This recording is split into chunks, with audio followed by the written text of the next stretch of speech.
Bonsoir et bienvenue dans Sport 10, votre magazine qui traite de l'actualité sportive du département. Encore beaucoup d'actualités, un nouveau week-end sportif qui pointe bien sûr le bout de son nez et nous sommes là pour vous donner un maximum d'infos sur ce week-end sportif pour que vous ne puissiez rien manquer. Et donc voilà, ce soir, nous sommes encore avec vous pour un grand rendez-vous sportif. Alors, dans le numéro de ce soir, nous parlerons donc de la reprise de basket avec donc ce championnat senior donc qui reprend ce week-end et pour nous parler donc de ce championnat de basket et puis des nouveautés aussi qu'il va y avoir cette saison. Nous avons le plaisir d'accueillir le président de la Ligue de basket qui est avec nous ce soir, Patrice Alexis, bonsoir. Bonsoir aux téléspectateurs de Canal le 10, bonsoir aux sportifs, bonsoir aux basketteurs. Voilà, et puis également cette semaine de semaine bleue, nous parlerons donc des seniors dans le sport. Et donc, qui mieux qu'une spécialiste, on va dire, de cette pratique pour nous parler de comment pratiquer justement le sport en étant bien sûr dans cette catégorie d'âge. Et donc, Olivia Miat est avec nous ce soir de l'association Gym en Forme et Fitness, bien sûr, pour nous présenter tout cela. Bonsoir Olivia. Bonsoir, bonsoir à tous. Voilà, et donc bien sûr, comme d'habitude, le programme du week-end avec du foot, du hand également, et puis quelques petites infos aussi d'escrime. Donc restez avec nous pour bien sûr avoir un maximum d'informations sur ce week-end sportif. Et on commence avec donc le basket et Patrice Alexis, notre invité, comme je vous disais à l'instant, donc président donc de la Ligue de basket, est avec nous ce soir. Demain commence ce championnat, mais on va parler un peu de cette nouveauté cette saison qui est dans la catégorie U20, qui commence également ce week-end. Cette année, plus de distinction, plus de, on va dire, d'une ligue, pas d'une ligue, mais d'une catégorie, on va dire, élite et d'une catégorie en second, on va dire, niveau. Cette année, un championnat U20 avec, bien sûr, toutes les équipes qui seront réunies ensemble. Patrice Alexis. Oui, alors déjà, merci de l'invitation. C'est vrai que depuis tantôt, je le dis, le sport, les jeunes, on doit les valoriser. Valoriser cette catégorie U20, pour moi, c'était de réunir la première division et la deuxième division. Ça, c'est la première chose. Mais en communication, lorsqu'on commence un match de senior à 20h30, 21h, la presse, le plus souvent, sauf Canal 10, oui, il y a certaines presses qui ne viennent pas retransmettre les matchs parce qu'ils disent que les matchs commencent à 21h, etc. Donc, on a réfléchi, comme d'habitude. Je me suis dit, pourquoi pas ne pas faire un championnat unique, sachant que tous nos matchs depuis cette année, on a pu constater, tous les matchs des jeunes étaient en direct Facebook Live ou YouTube. Donc l'idée est partie comme ça. J'ai dit, je l'ai proposé au président, on a fait des réunions avec les présidents et la décision m'appartenait. J'ai pris une décision que le comité directeur a bien voulu valider. Et je crois qu'on a deux pôles. Pour éviter ce qu'on appelle maintenant trop de déplacements, on a fait deux pôles, pôle Ganter et pôle Basse-Terre. De façon que tous les jeunes, parce qu'on a constaté aussi qu'en deuxième division, les jeunes pouvaient jouer contre les U20 de la première division. Et là maintenant, on va avoir un championnat unique en U20. Donc, pour permettre à ces jeunes de jouer après les playoffs, la décision était celle-ci. Les 4 premiers de chaque poule vont se rencontrer en quart, demi, finale, etc. Et nous, maintenant, au niveau de la Ligue, il faut valoriser cette catégorie. Valoriser cette catégorie, c'est pas simplement donner une coupe à cette catégorie, une coupe et c'est fini. Non, on veut vraiment valoriser cette catégorie. Tout simplement, on a constaté aussi que notre championnat senior en garçon est très vieillissant. Il faut le dire. Et si on ne prend pas en compte maintenant dans le projet basket que la fédération vient de lancer, basket 2023-2028, projet de mandature, prochaine mandature. Si on ne prend pas en compte maintenant, ce n'est pas l'année prochaine avec l'équipe qui sera en place, parce que comme vous le savez, tout le monde le sait maintenant, que Patrice Alexis sera plus président de basket. Si on ne met pas en place quelque chose de concret, pour que l'équipe qui vient trouve quelque chose pour continuer sur cette lancée, de façon qu'on repart sur une basket jeune. On le constate. Ce matin, j'étais en réunion avec une association de la Dominique. On a signé une convention. Je pense que ça va sortir très prochainement. Une convention pour Guadeloupe, Sainte-Lucie, Martinique et Dominique. Il y a des choses. Vous allez voir ce que vous entendez. Rassurez-vous, ce que vous entendez ce soir, c'est déjà acté. Ce matin, on a pris une décision. J'ai pu aussi, avec mon secrétaire général, Joël Mann, on était à Saint-Martin. Nous allons relancer le U17 en sélection U17 de façon pour tourner comme un Guimarães U17 parce que en responsable que je suis de la zone Guimarães, j'avais décidé de mettre dans chaque département Guadeloupe, Martinique, Guyane, Saint-Martin un championnat. La Guadeloupe, c'est le championnat U18 filles. Cette année, on vient de lancer au niveau de la Guadeloupe le championnat U18, ce qui veut dire que l'année prochaine, on aura chaque année en Guadeloupe un tournoi Guimarães U18. La Martinique U13 et la Guyane U20. Mais il manquait quelque chose. Il manquait vraiment quelque chose. Et là, maintenant, avec Saint-Martin qui n'a pas de gymnase, on avait arrêté c'est où le U17 devait avoir. J'ai pris la décision lors du comité directeur de Saint-Martin de dire qu'on va faire tourner, en attendant que Saint-Martin ait son gymnase, on va faire tourner le U17. Tout simplement parce que en U20, ce sera très difficile de détecter un jeune en U20. Mais en U17, on a constaté cette année, lors du championnat de la Guadeloupe remporté, je crois que c'est BMBC ou un message, je ne sais pas lequel, on a vu 2 jeunes, après le tournoi, partis en métropole, je crois que c'est Le Mans et Gravelines, et qui sont professionnels, qui sont entrés en U17, qui ne sont pas passés au pôle. Donc, ce qui veut dire que nous avons des leviers, des moyens de détection que nous, les bénévoles des clubs qui font un travail énorme, je pense que si on arrive à matcher les U17, les U20, je crois que le basket guadeloupéen aura des beaux jours. Mais comme je le dis, on est en train de mettre en place quelque chose pour celui ou celle qui prendra les rênes du basket guadeloupéen. Celui ou celle qui prendra les rênes du basket guadeloupéen, ça aussi, ça va être une belle chose à suivre, on va dire. Et effectivement, vous avez du coup à cœur de laisser les choses bien en place et bien organisées. Oui, c'est pour moi, il faut le savoir que, je suis vice-président au niveau de la Fédération française de basket. J'ai la charge de gérer le basket au niveau de la zone. Ça fait 24 ans. En 2024, mais on a 24 ans que je suis à la basket, plus de 15 ans de présidence. Je crois que le moment de partir est arrivé, mais tout simplement, de laisser quelque chose.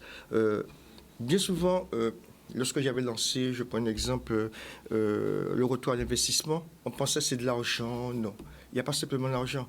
Il y a ce qu'on appelle la formation des cadres, etc. Les échanges, peut-être les gens, je parle, mais je pense que je laisse quand même, je fais partie des présidents qui vont laisser quelque chose de concret pour le basket guadeloupéen.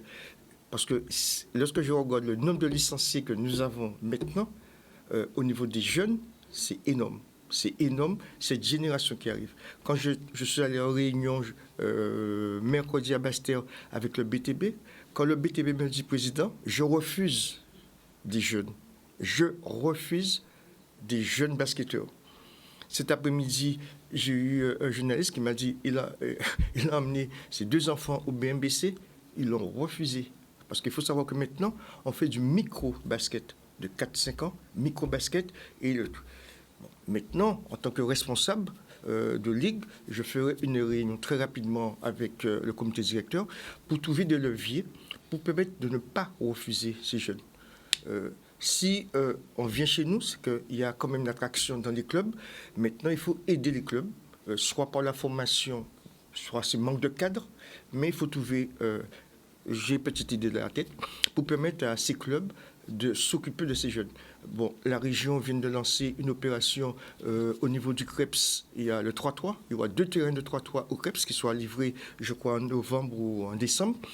Peut-être c'est à nous, au niveau de la Ligue, de s'occuper de ces 2 terrains en attendant que le haut niveau le prend. C'est à nous aussi d'aller dans les clubs avec nos techniciens Maurice Boisdieu, Philippe Hury et Patrick, de façon à matcher avec les clubs, soit de faire des regroupements de jeunes, même si ces jeunes ne sont pas encore au championnat, mais surtout pas des garderies. On ne fera pas la garderie, des garderies, des enfants pour les parents, mais il faut trouver quelque chose de concret pour éviter la perte. Je dis pour le basket, je suppose pour d'autres sports ce soit pareil. Il faut maintenant qu'on arrête de pleurer. Il n'y a pas de salle, il n'y a pas de salle. Les salles, c'est pour le haut niveau. Les salles pour les jeunes, à l'extérieur, maintenant c'est à nous de trouver les voies et moyens pour permettre à ces jeunes de pratiquer le sport. Au moment où on parle de l'obésité, on a constaté déjà, lorsqu'on prend 10 jeunes à l'UCEP, on prend des petits jeunes, on prend une vingtaine de jeunes, la moitié sont en surpoids, je préfère dire en surpoids. Donc, si nous, responsables d'associations, quel que soit le basket ou autre sport, on ne met pas notre pied à l'étrier pour aider les clubs, je pense qu'on a des problèmes. Je vous propose justement de regarder le programme de cette première journée de championnat dans la catégorie U20, qui sera dorénavant le dimanche. Donc vous allez voir cette première journée. Donc dans la poule Grande Terre, ce dimanche 8 à 16h, les Flyers se seront opposés à l'ACD. Le GISC va recevoir à Saint-François au gymnase de Douville. Le MBC également sera opposé à la MJC. La rencontre aura lieu au gymnase du Moule. Le New Star sera opposé à l'AS Vatable. Pour l'instant, le lieu reste à déterminer pour cette rencontre, car le gymnase Paul Chanchon, pour l'instant, est toujours indisponible. Le GGB sera opposé au Banello et la rencontre aura lieu donc au gymnase de Sainte-Rose. On passe pour la poule Basse-Terre. Donc toujours le dimanche pour cette poule Basse-Terre. Je vous propose de découvrir le programme. L'Étoile de l'Ouest sera opposé à l'AOG au gymnase de Bouillante. Le BMBC va accueillir l'USR au gymnase de Bémao. Le Cygne Noir sera opposé au LBC à Baïf. Et puis le BTB 94 sera opposé au Phoenix. Et la rencontre aura lieu au gymnase de Trois-Rivières. Donc on rappelle ce championnat donc U20 qui sera dorénavant en 2 poules, poule Grande Terre et poule Basse Terre. Les rencontres ont lieu le dimanche à partir de 16h. On se rend compte quand même, Président, qu'effectivement on a la possibilité d'avoir 2 belles poules. Avec quand même donc 2 poules de 8, ça prouve, ça témoigne quand même justement de cette richesse, comme vous le disiez si bien. On voit l'équipe de l'ACD qui revient également dans ce championnat masculin avec cette équipe U20. Oui, déjà, il faut savoir une chose, c'est qu'avec le comité directeur de la Ligue, avec le secrétaire général, nous avons travaillé très, très, très sérieusement là-dessus. Et il y a 2 communes en Guadeloupe qui n'ont pas de club de basket. 2 communes, c'est toute la Grande Terre maintenant possède un club de basket. Toute la Grande Terre possède un club de basket. Ensuite, il manque que Dayé et Trois-Rivières qui n'ont pas de club de basket. Ça veut dire qu'on a tissé une toile d'araignée à partir de l'UCEP. L'UCEP, dans toutes les communes, il y a une école primaire.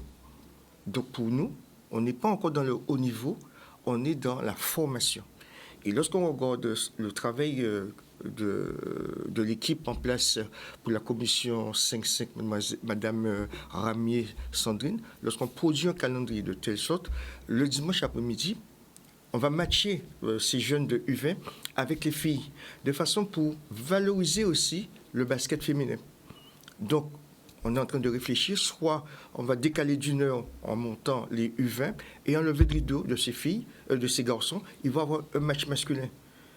Là, on n'a pas besoin vraiment on va libérer un peu des gymnases le dimanche, de façon pour matcher les 2 poules et valoriser. Et comme tous les matchs chez nous sont en direct Facebook et YouTube, ça va permettre de découvrir de vrais talents. Et ce qu'on ne pouvait pas faire lorsqu'on avait enlevé le rideau en U20, parce que bon, et ça permettra aussi des jeunes qui promettent en U20 de jouer le samedi, parce qu'ils ont enseignants. Et là, on verra vraiment le niveau du basket guadeloupéen, parce que ces jeunes qui sont U20 ont la capacité de jouer la veille avec leur équipe senior. Donc, pour moi, c'est tout bénéfique pour le basket guadeloupéen d'avoir cette idée qui est venue comme ça. Mais ça fait longtemps que j'y ai pensé. Mais en partant, je laisse quand même un beau bébé pour l'équipe qui arrive. C'est vrai que parfois, on se dit qu'il n'y a pas suffisamment de matchs, suffisamment de rencontres sur une saison ou sur un week-end. Et c'est vrai que là, avec cette possibilité de pouvoir coupler senior et U20, mais vraiment dans de bonnes conditions, hein, parce qu'effectivement, ça se faisait déjà, mais c'était souvent, il fallait rapidement soit arrêter de jouer un peu avant son match U20 pour pouvoir se préparer pour le match senior. Voilà. Et là, c'est vrai que ça permet à ces jeunes, ça offre une possibilité encore de pouvoir jouer plus et d'élever en fait son niveau. Et aussi, communication parlant, là je suis en train avec Joël, nous sommes en train les deux pôles de basket U20, nous sommes en train de négocier avec un partenaire. Pour les seniors, garçons aussi, d'avoir un partenaire qui prendra en charge le championnat U20 Basse-Terre et le championnat U20 Grande-Terre. De façon que, communication parlant, qu'on puisse quand même, à la fin de la saison, offrir quelque chose de bien à ces jeunes qui méritent quand même d'être soutenus parce que c'est l'avenir du basket guadeloupéen de demain. Mais, comme je dis U20, je parle aussi pour la promotion de ce basket féminin, les U18 filles, parce que là aussi, il y a une nouveauté. On a essayé. Je pense qu'on va y arriver avant de partir. Si on arrive à matcher les U18 filles et les U20, ça permettra quand même de valoriser le basket féminin. Mais comme je l'ai dit, pas avoir un match de basket féminin pour boucher un trou, mais valoriser ce basket féminin, c'est la faire sortir. Et c'est pour ça que ce matin, en réunion avec les techniciens, on a pris la décision très claire qu'il soit voté au comité directeur. On va sortir avec les U13 à passer. Il y aura une deuxième sorte, là c'est une sélection de la Guadeloupe. Il y aura aussi très bientôt un tournoi au mois de décembre, éventuellement pour les 18 filles. Les U20, les U17 vont partir dans la Caraïbe, à la Dominique, et on va matcher comme ça, garçons et filles. Lorsqu'on parle basket, on ne parle pas masculin, on ne parle pas de féminin. On parle basket. Basket, pour moi, c'est filles et garçons. Je ne peux pas permettre les U17 sortis que les filles ne sortent pas. Donc, il y a vraiment un programme qui est prêt. On est prêt. Là, je pense qu'on a eu quand même la chance de mettre en place l'année dernière U15 et U16. Et on a vu l'augmentation des licenciés chez les filles. Maintenant, pour ne pas perdre ces filles, de les envoyer mourir en U20, on a créé l'intermédiaire U18, de façon que les filles qui sortent en U16 arrivent en U18, continuent leur formation, et les meilleurs U18, normalement, devaient jouer senior. Et les meilleurs U20, les U20 en général, vont jouer senior. Et pour éviter les filles de U19, on a créé le U23, qui vont avoir un championnat 3-3. Et le championnat 3-3 U23, ça va permettre qu'on va créer un pôle de 3-3 au CREPS pour les U23. Et les U23 vont être dans les compétitions caribéennes que j'ai citées tout à l'heure là.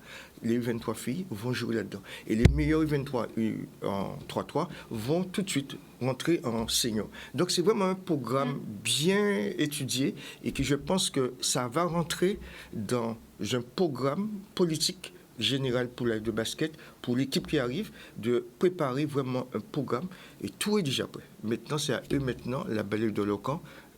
On dit c'est 24 secondes pour garder un ballon. Exactement. Je crois que je lance la balle. Possession. C'est pour ça que 24 secondes, c'est 24 ans du basket que je donne, que je laisse pour les autres. Très bien, Président. On va également voir la programmation chez les seniors, cette fois toujours catégorie chez les hommes, bien sûr. Et donc, première journée avec ce samedi le GISC qui sera opposé au Cygne Noir. La rencontre aura lieu au gymnase du Moule. L'AOG va accueillir la MJCA à 20h, toujours au gymnase de Gourbert. L'USR sera opposé au New Star. La rencontre aura lieu à Sainte-Rose. Le GGB va accueillir le Bornello et ça, ce sera dimanche au gymnase de Sainte-Rose. Et puis pour clôturer donc cette première journée de championnat, ce sera mercredi au gymnase de Petit-Bourg. Ce sera le Phoenix 95 qui sera opposé donc à l'Étoile de l'Ouest. Voilà pour donc ce programme de ce week-end. Président, un petit mot, vous parliez de basket féminin, le championnat chez les filles en catégorie senior qui va commencer donc le week-end prochain. Oui, alors là aussi, nous avons un déficit chez les filles. C'est plus difficile pour les filles dans la mesure qu'il n'y a pas de gymnase. Dans le temps, maintenant qu'on pouvait jouer au basket n'importe comment. Maintenant, avec les réglementations, il faut avoir un vestiaire, il faut se déshabiller, il faut, etc. Et nous avons malheureusement 5 équipes filles, dont le pôle, des jeunes de U15 qui permet l'apprentissage pour jouer enseignant. Et donc, on a pris la décision avec les responsables de la Ligue au niveau du basket féminin de faire en trois matchs, aller-retour plus un tierce. Et je pense que si on travaille correctement, les clubs, les bénévoles des clubs jouent le jeu en U15, quand je regarde le nombre de licenciés qu'on a déjà en U15 et U18, je pense que dans 2 ans, on aura un basket féminin. Par contre, mon souhait, je travaille là-dessus avant de partir aussi, il faut démarquer quand même le basket féminin du basket masculin. Lorsque dans un club, je pense qu'il est temps que tous les clubs de la Guadeloupe, je dis bien tous les clubs qu'on a cités ici, on ne peut pas me dire qu'un club en Guadeloupe n'a pas une fille ou 2 filles qui viennent demander pour jouer au basket. Il n'y a pas un club qui me dit que je suis 100% masculin. Tous les clubs devaient posséder. On n'a pas besoin de filles en haut niveau, mais les U11, je pense que tous les clubs devraient avoir.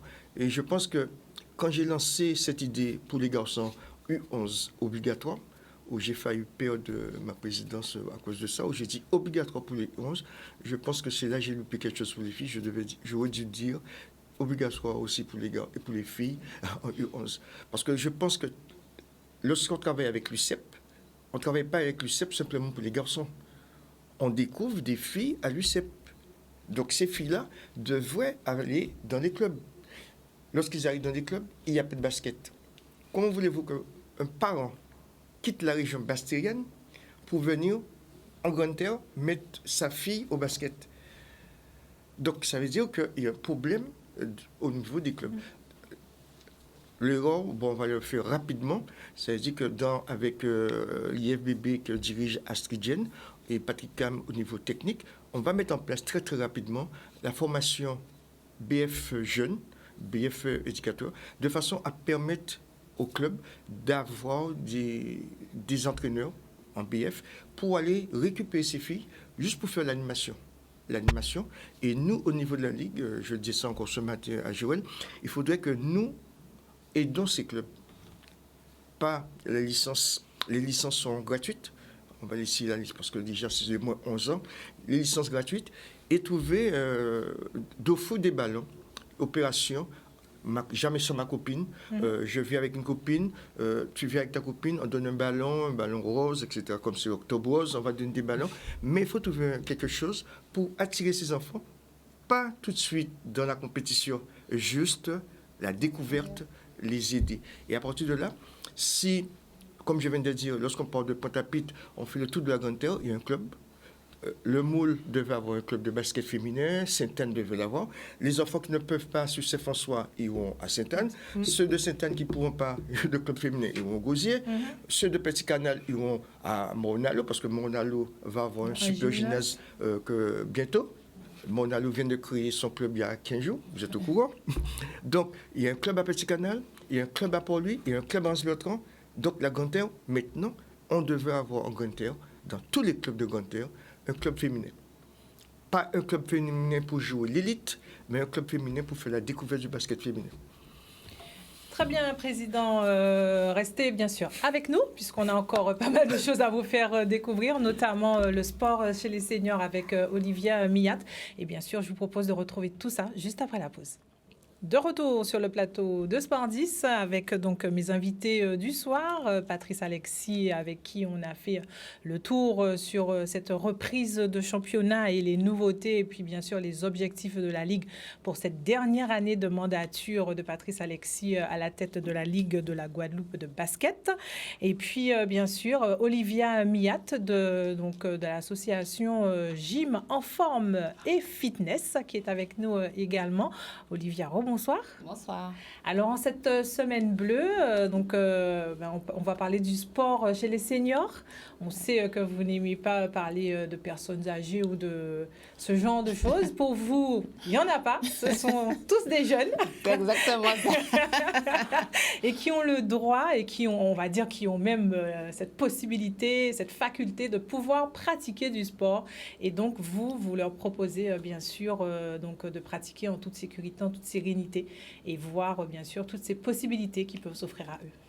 Oui, c'est ça. Voilà. Donc, au niveau de mon association Gym en forme et fitness et aussi au niveau du pôle sportif de fitness qu'on a créé à l'Étoile Mornalienne. Donc, comme je les appelle, les jeunes de 60 ans et plus. On est tous jeunes. Voilà. On profite de la vie. L'activité physique, ça aide que ce soit au niveau de l'état mental, hein, parce qu'on va voir d'autres personnes. On a des hormones qui vont se mettre en exergue, parce qu'on sera content de voir peut-être la voisine, la cousine, ou même parfois, ça arrive, hein, des camarades d'enfance qu'on n'avait pas vus depuis 40 ans, 50 ans, qu'on retrouve dans nos groupes. Donc, c'est vraiment de beaux moments où aussi elles prennent soin de leur santé. Voilà. Pour le but, c'est vraiment que la personne soit autonome, qu'elle comprenne que l'activité physique est un bénéfice pour elle, pour sa santé psychologique, pour ses articulations, ses muscles, son cœur. Avant, on disait, oui, faites du sport, mais on ne sait pas finalement ça sert à quoi. Ça sert à quoi. Voilà. Donc, c'est justement en pratiquant l'activité physique qu'elle découvre que ça aide parfois à retarder un petit peu la douleur. Si on a une sciatique qui a tendance à venir assez rapidement, certaines me disent, là, j'ai pas vu le bus aujourd'hui, mais j'ai pris mes 2 pieds et je suis venue à la séance de sport. Voilà, donc ça, je trouve ça magnifique, qu'on gagne aussi en souplesse, comme on dit, hein, pour retrouver un peu sa jeunesse. Donc, ça fait du bien de voir qu'on gagne en souplesse, qu'on gagne en mobilité et qu'on a aussi confiance en soi. Parce qu'on les voit à l'allure, on sent tout de suite qu'elles rayonnent. Tout de suite, voilà. Voilà, elles rayonnent, elles ont confiance en elles, elles abordent avec le sourire, elles sont de bonne humeur. Et c'est vrai que même des nouvelles personnes qui intègrent les groupes, hein, tout de suite, ils sentent une ambiance. Ils sentent une ambiance parce qu'ils n'ont pas trop l'habitude, ils ne savent pas trop. Ils regardent parfois un petit peu au loin, mais ils ne comprennent pas. Et une fois qu'ils sont dans le bain, ils ne lâchent plus. Alors, justement, ces jeunes, ces jeunes seniors, ils pratiquent quel type d'activité? Est-ce qu'il y a des limites? C'est aussi, au-delà de la pratique, il y a aussi une éducation, on va dire, autour de tout ce qu'implique la vie, entre guillemets, de sportif et de la vie nutritionnelle, tout ce qui va avec. Voilà. Donc, oui, donc au niveau de l'activité physique, donc... c'est vrai qu'au niveau du club, ils ont vraiment le choix. Donc, ils peuvent pratiquer de la marche nordique, qui est très bien pour la motricité. Ah oui, là, c'est la petite vidéo de la marche bleue. Non, mais au moule. Voilà. Donc, ils peuvent pratiquer aussi des activités de yoga qui aident aussi à s'apaiser, et aussi à améliorer sa souplesse. Ils ont les activités de gym équilibre pour la prévention des chutes, où ils apprennent comment à se relever, comment pivoter, comment s'asseoir, parce qu'on a souvent tendance à s'asseoir ou se coucher, mais de dos. Donc, finalement, c'est de cette manière qu'il y a la chaise qui glisse, le lit qui glisse. Donc, ça peut être un accident qu'on souhaiterait éviter. On a des ateliers aussi de gym mémoire pour pouvoir justement mettre en place les différents moyens pour pouvoir garder une idée en tête. Exemple, je sors de ma cuisine, je vais faire une autre tâche, mais entre-temps, j'ai oublié quelle était mon intention principale. Donc là, on a des ateliers de gym mémoire où pendant qu'elles font de l'activité physique, elles prennent soin de leur capital santé. En même temps, on met des éléments perturbateurs. Donc, elles sont obligées de rester concentrées sur leur première intention, même si entre-temps, elles ont des petits facteurs qui les perturbent. Interagir sur leur déplacement. Voilà. Donc, on a aussi des marches que l'on fait avec elles, donc des marches découvertes sur les concepts pays en Nouvelle en Dégoudila. Donc, comme on leur dit, c'est accessible à tous. Elles peuvent venir. Donc, on a vraiment toute une multitude d'activités. Donc là, on va organiser une matinée brunch pour certains de nos aînés, voilà. Donc, on fonctionne par groupe parce qu'ils sont nombreux.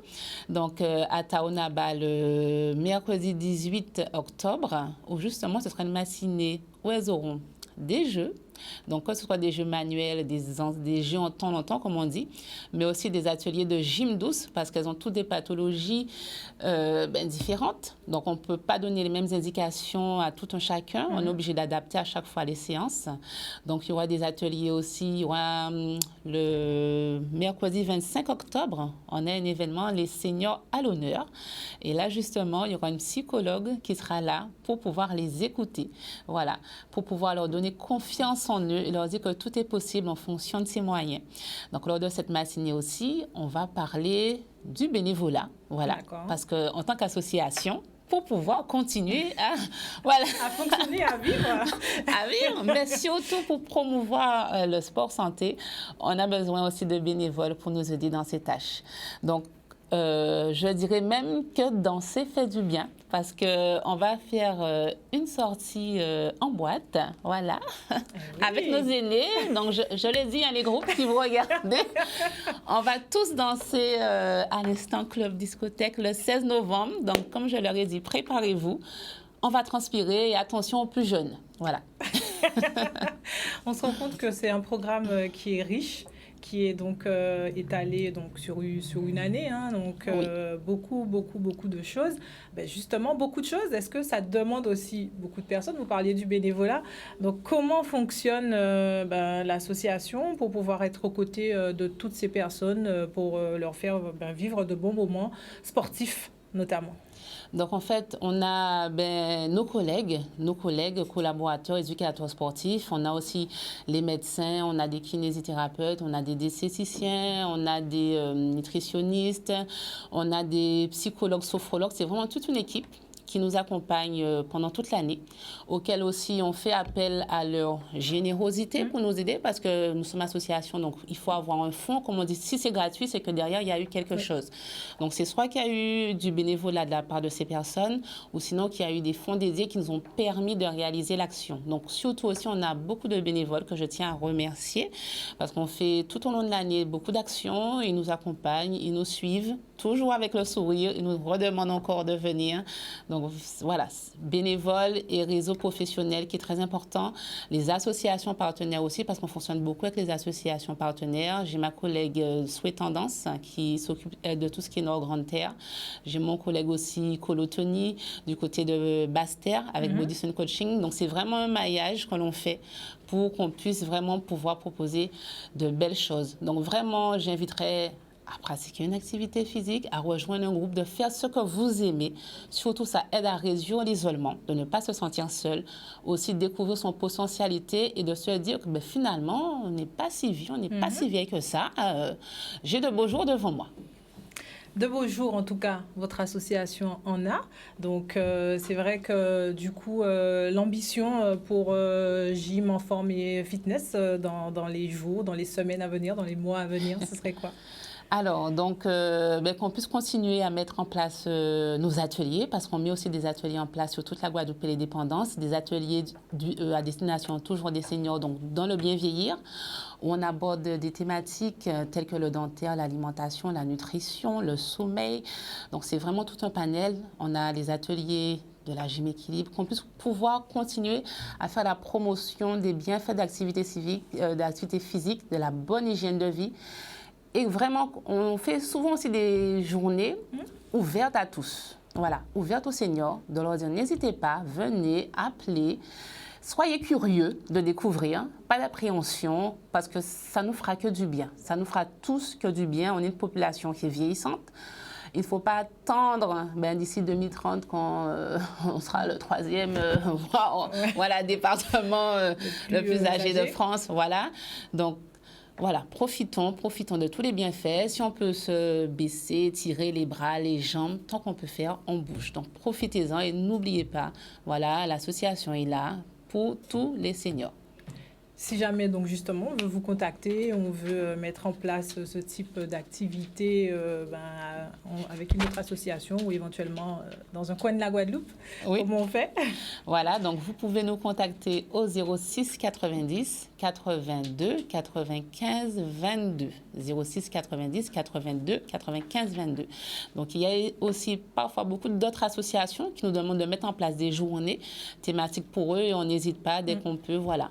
On y va. Très bien. Profitez justement de toute l'expertise d'Olivia Millat qui vous accompagne et qui, bien sûr, vous aide à mettre en place donc, des activités sportives pour les jeunes de plus de 60 ans. Donc, n'hésitez pas à vous rapprocher donc, de l'association Gym en forme et fitness. Voilà. Donc, vous avez vu qu'il y a un beau programme. Donc, n'hésitez pas. Avant, donc, on poursuit, donc, dans ce Sport 10 ce soir avec d'autres rendez-vous ce week-end. Donc, ce sera donc, la 4e journée de championnat. Cette fois, on parle de hand avec donc les femmes ce samedi à 18h à Petit Canal. Le Zayana sera opposé au CAPS Hand. À Trois-Rivières, la JTR va accueillir l'Étoile. À Bémao, la ZUP sera opposée à la JSA handball. À 19h, cette fois, à Basse-Terre, toujours ce samedi, la Gauloise sera opposée à l'Infini, donc handball club. Et puis dimanche, pour finir cette journée, cette 4e journée chez les femmes, ce sera donc le Pointe-à-Pitre handball qui sera opposé au club sport à Fouillol. Et puis la Bouillante sera opposée à l'Intrépide handball et la rencontre donc aura lieu bien sûr à Bouillante. Chez les hommes, donc ce samedi également, donc à Baïf, le Signe Noir sera opposé à l'ASA. La rencontre aura lieu donc à 19h. À partir de 20h, toujours samedi à Petit Canal, le Zayana sera opposé au CAPS handball. À Trois-Rivières, la JTR sera opposée à l'Étoile. À Bémao, la ZUP sera opposée à la JSA handball. À Basse-Terre, la Gauloise sera opposée donc à l'Entente Club Sport Infini handball. Et pour boucler donc cette journée, sachez que la CB va recevoir à Bouillante l'Intrépide handball. Voilà donc pour le hand donc, de ce week-end. Il y aura donc du foot également ce week-end. Et avant de passer à cette journée de championnat, je vous propose de découvrir la sélection, la composition de la sélection de la Guadeloupe, de Guada Boys, qui a été donc retenue avec donc en gardien, on a Teddy Bartous-Selbonne, donc en avant Guingamp, Kerry Feller, donc de l'Amilcal Club, Davy Rouillard des Girondins de Bordeaux.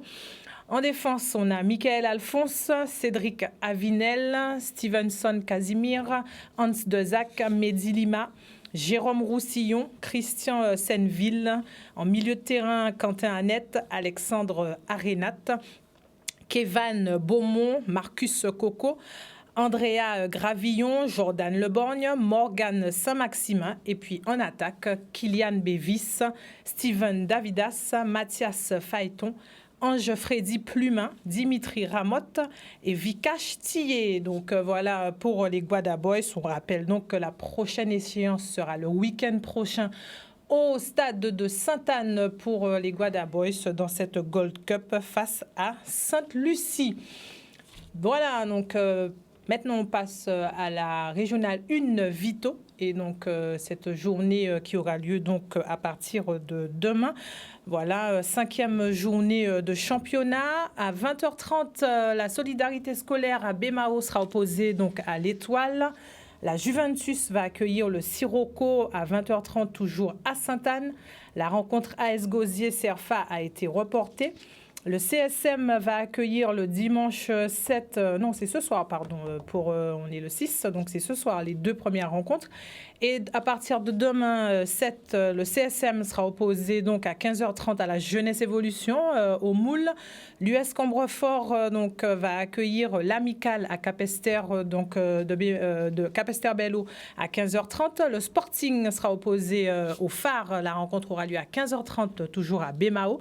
L'AS Dynamo va accueillir au Moule l'USBM et la rencontre aura lieu à 20h demain soir. Exempt pour cette 5e journée, la Gauloise. Un petit tour sur le classement avec le Sporting qui est en tête avec 13 points. La S Dynamo également 13 points. 3e, la Jeunesse Évolution 12 points. 4e, l'Étoile 11 points. 5e, le CSM avec 11 points. 6e, le Sirocco 10 points. 7e, l'Amicale 9 points. La S Gosier en a 9 également. La Solidarité Scolaire en a 7, la Gauloise 7 également, l'US Combrefort 7, le CERFA 7 points, l'USBM 5 points à la 13e place, 14e la Juventus avec 5 points également, et puis ferme la marche de ce classement, le Phare du Canal à la 15e place avec 3 points. Voilà, on se tourne vers Patrice Alexis rapidement. Les Guada Boys, on voit que ça marche très très bien dans le foot. La question, bien sûr, se pose également, pourquoi pas le basket dans la Caraïbe également, avec une sélection de Guadeloupe, que ce soit chez les filles ou chez les garçons, en catégorie senior? Oui, ça peut se faire. Ce matin, on a discuté avec l'association Créole Basket Caribéen, qui regroupe Dominique, Sainte-Lucie, Martinique et Guadeloupe. Oui, je suis d'accord. Mais comment y aller dans la Caraïbe si on n'a pas d'avion, déjà? Ensuite, on est déjà dans la Caraïbe, avec au niveau du Guimarães, avec Saint-Martin qui organise des tournois. L'idée première, c'est entrer dans la Caraïbe déjà avec des joueurs, des jeunes joueurs, U17, U20, U23. Pourquoi? Lorsque, au niveau de la Fédération française, les statuts ont changé. Avant, il fallait demander l'autorisation à la Ligue, à la Fédération pour jouer dans la Caraïbe. Maintenant, article 7, je crois, de mémoire, où on peut jouer dans la Caraïbe. Mais jouer dans la Caraïbe, pourquoi? Est-ce que c'est pour aller jouer un match, gagner un tournoi, etc., qui va rien déboucher, soit champion de la Caraïbe, c'est vrai. Mais moi, je préfère structurer le basket guadeloupéen pour la formation, les cadres, permettre un développement de cette jeunesse. Maintenant, comme je l'ai dit encore au début, je crois que nous sommes arrivés avec ces jeunes qui sont partis il n'y a pas longtemps, des jeunes Guadeloupéens, parce que cet été, on a vu beaucoup de jeunes Guadeloupéens sortis du pôle, des clubs, où je profite de l'occasion pour remercier et féliciter les clubs, féliciter les bénévoles qui ont formé ces jeunes, qui sont champions d'Europe, vice-champions d'Europe, champions de 3-3, beaucoup de jeunes Guadeloupéens. Nous avons la possibilité, quand je vois un joueur de football, Marcus Coco, qui sait maintenant personnellement que peut-être il n'ira pas en équipe de France et qui revient au Guadeloupe Box. Nous aussi, nous avons des jeunes joueurs en guadeloupéens, comme chez les filles. On les a vus lors du match exhibition contre les États-Unis, contre l'université américaine en Guadeloupe. On a vu l'équipe était composée de 80% de jeunes Guadeloupéens qui jouent à l'extérieur. Oui, on peut le faire. Mais je dis, il faut trouver des partenaires. Il ne faut pas oublier que la Ligue de basket, c'est 4 000 licenciés. La Ligue de football, c'est plus de 15 000 licenciés. Les moyens ne sont pas les mêmes. La Ligue de football a beaucoup de terrains. La Ligue de basket, lorsqu'on regarde le calendrier, il faut jongler. S'il n'y a pas la semaine bleue, semaine rose dans les gymnases, on n'a pas de salle. Lorsque j'entends lors de la rentrée des entraîneurs au CREPS, une équipe senior s'entraîne 3 fois par semaine. Une fois dans une salle, quand il y en a, et 2 fois à l'extérieur, quand il ne pleut pas. Est-ce que vous pensez qu'au moment même, au niveau de la métropole, les U11, voire les U13 s'entraînent 4 fois à 5 fois par semaine? Donc, il faut savoir qu'est-ce qu'on veut. Moi, ça ne me dérange pas. Hein. Monter une sélection, on connaît, on appelle les jeunes Guadeloupéens là-bas, on prend les Guadeloupéens ici, on va jouer. Après, il y a tout un système à mettre en place. Il faut savoir les seniors travaillent. Il faut faire des sorties, etc. Les joueurs qu'on voit qui jouent au Guadeloupe Boss, ce sont à 90%, lorsque je regarde la composition, ce sont des pros. C'est leur métier. Mais là, quand vous avez des jeunes qui travaillent maçons, etc., comment on va faire? Oui, c'est possible. Encore une fois, dans le programme 2023-2024 que nous sommes en train de terminer, l'équipe qui viendra trouvera vraiment une trame. Ce matin, comme je l'ai dit, on a travaillé avec des représentants de la Dominique. Celui-ci, de façon, avec Joël, on a travaillé avec eux. Il y aura quelque chose de concret, tout simplement, parce qu'il y aura un partenaire qui s'appelle Express des Îles, qui fait Sainte-Lucie, Martinique, etc. Dominique. Donc, on a déjà ce qu'il faut. Après, on va s'ouvrir. Mais entre parenthèses, en 2019, avant le Covid, j'ai organisé à Paul Chanchon avec 16 pays de la Caraïbe. J'ai fait venir la FIBA Caraïbe en Guadeloupe avec 16 pays de la Caraïbe, filles et garçons. D'où nous avons 2 jeunes Guadeloupéens qui étaient champions dans des équipes parce qu'il y avait le leadership. Donc, on sait faire, on peut le faire. Donc maintenant, il faut que tout le monde joue la même partition. Patrice Alexis, avec son équipe, n'est pas décideur au niveau des vols pour aller dans la Caraïbe. Par exemple, pour aller à Barbade, il faut passer par Saint-Martin. Et c'est une des raisons pour lesquelles, samedi dernier, lors du comité directeur à Saint-Martin, j'ai dit que la Ligue de basket va s'appuyer sur le comité de Saint-Martin pour organiser des rencontres de la Caraïbe. C'est très très simple. On peut faire un tournoi caribéen à partir de Saint-Martin. La première étape en Guadeloupe, les joueurs qui arrivent à Saint-Martin prennent l'avion, affréter un avion. Ils arrivent en Guadeloupe, ils jouent le samedi. Le dimanche matin, ils partent à Saint-Martin, ils jouent la deuxième journée. On peut faire des choses. Il y a une possibilité, mais ça demande un peu d'argent. Et là, il demande aussi des salles. Je prends un exemple très simple. Nous allons organiser la finale de la Coupe du Conseil départemental qui était prévue le 11 novembre. C'est la fête, on voulait faire vraiment une bonne fête. Malheureusement, on n'a pas de salle.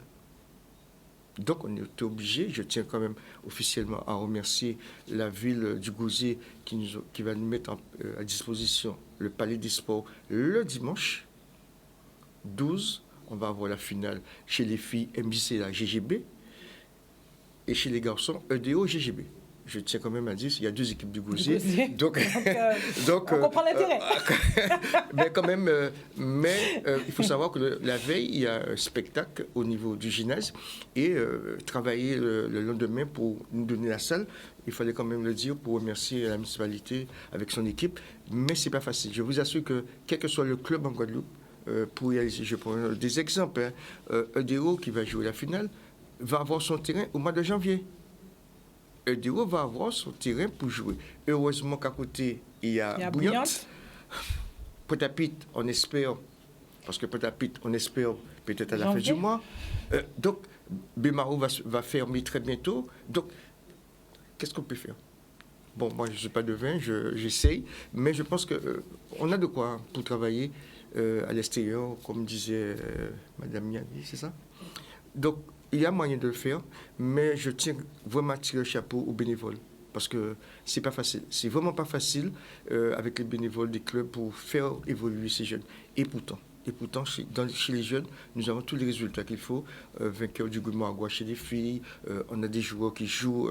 On a 2 joueurs qui sont sortis du pôle la même année. Ils rentrent directement en équipe de France sans faire des entraînements avec l'équipe de la métropole. Ils rentrent directement en équipe de France. Donc ça veut dire que nos bénévoles, le travail effectué sur le terrain, paye.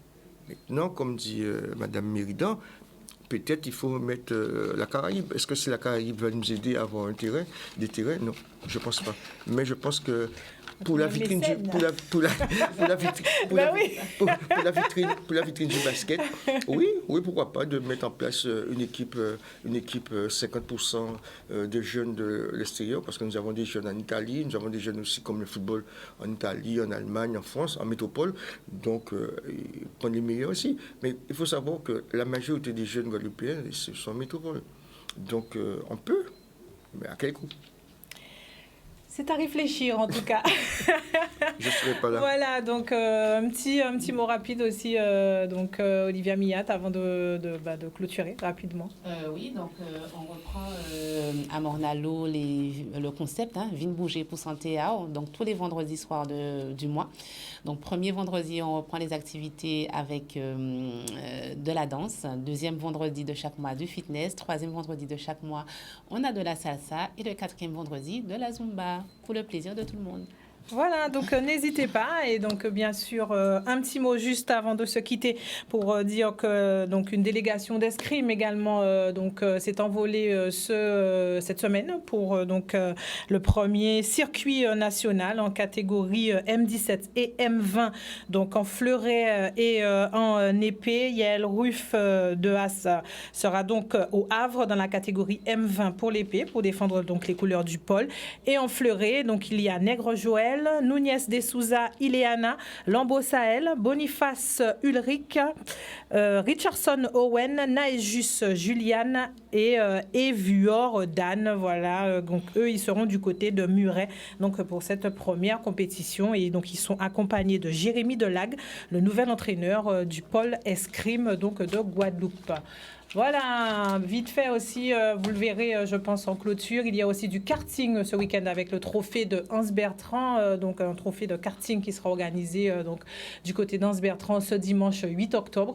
Donc, si vous êtes également passionné de sport automobile, donc n'hésitez pas à vous rendre du côté d'Hans Bertrand pour pouvoir assister à ce trophée. Voilà, donc pour Sport 10, pour ce soir, c'est fini. Donc, on se retrouve sur nous la numéro de Sport 10. D'ici la fête du sport, profitez de votre week-end, trouvez une activité à faire ou bien